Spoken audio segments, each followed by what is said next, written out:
المدخل إلى قواعد اللغة الشركسية.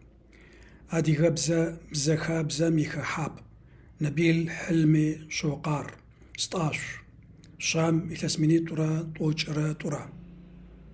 الاسم قوات سر. الاسم يحدد الشخص أو المكان أو الكائن أو الفكرة. 1. أسماء العلم، أسماء مدن أو أنهار أو أشخاص، ويبدأ كتابته بحرف كبير. نالتشيك نالتشيك، مياقواب مايكوب، نارت نارت، ساوسروق ساوسروقوا. 2. أسماء عادية عامة أو أسماء الجنس. تشغ شجرة، ونا بيت، تخل كتاب، شز امرأة، رجل، تحكم جح أرنب. الأسماء يمكن أن تكون في حالة النكرة أو التعريف. أدوات التعريف هي م ور. 3. جنس الأسماء. لا تميز اللغة الشركسية بين مذكر أو مؤنث، توجد صيغة واحدة فقط. 4. الاسم وعدده. يوجد في اللغة الشركسية فقط صيغتي المفرد والجمع، ولا يوجد المثنى. 5.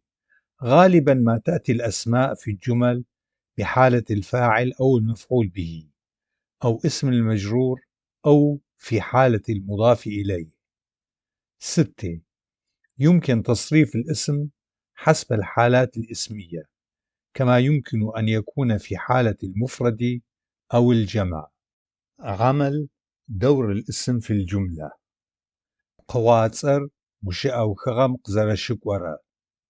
يلعب الاسم في الجمل دور الفاعل أو المبتدأ الذي يسند إليه الفعل، وكذلك يلعب دور المفعول به أو اسم المجرور أو حالة المضاف إليه، ويمكن إيضاح ذلك كالتالي. في اللغة الشركسية هناك 4 حالات مختلفة تصاغ فيها الأسماء وتأخذ فيها أدوارا مختلفة، وتحدد باللواحق التالية: قبح م، قبح ر، قبح ج، قبح أو. بما أن الحالتين تسيأ ووجر هما اللتان يحدث فيهما التناوب في استخدام اللاحقتين أو الدالتين أو الأداتين م ور في الجملة، لا بد من إيضاح بعض الأمور.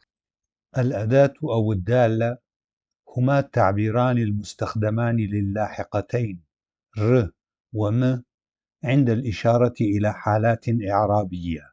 1. حالة التسيأ، وتحدد هذه الحالة باتصال اللاحقة ر بالفاعل أو المبتدأ ضمن الجملة. ويمكن أن تكون هناك أسماء أخرى ضمن الجملة تتصل بها لواحق أخرى لها أوضاع إعرابية مختلفة، والفعل المرافق في الجملة في هذه الحالة يكون فعلا لازما، والفاعل هنا لا يحتاج إلى مفعول، وبالتالي الاسم الذي تتصل به الأداة م يكون في محل اسم مجرور. أمثلة على ذلك: 1. يذهب الولد، جالر ماقوة. 2. ذهب الولد إلى البيت، جالر ونم قواغ. 3. يجلس الولد على الطاولة، جالر ثقوانم تيس.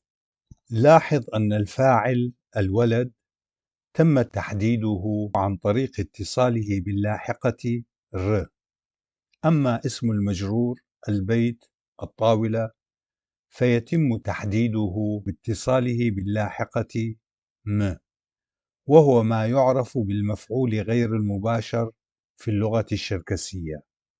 وهذه اللاحقة أي م تتضمن معاني حروف الجر بمختلف أشكالها: من، في، على، إلى. اللغة الشركسية لا تميز بين المنصوب والمجرور. 2.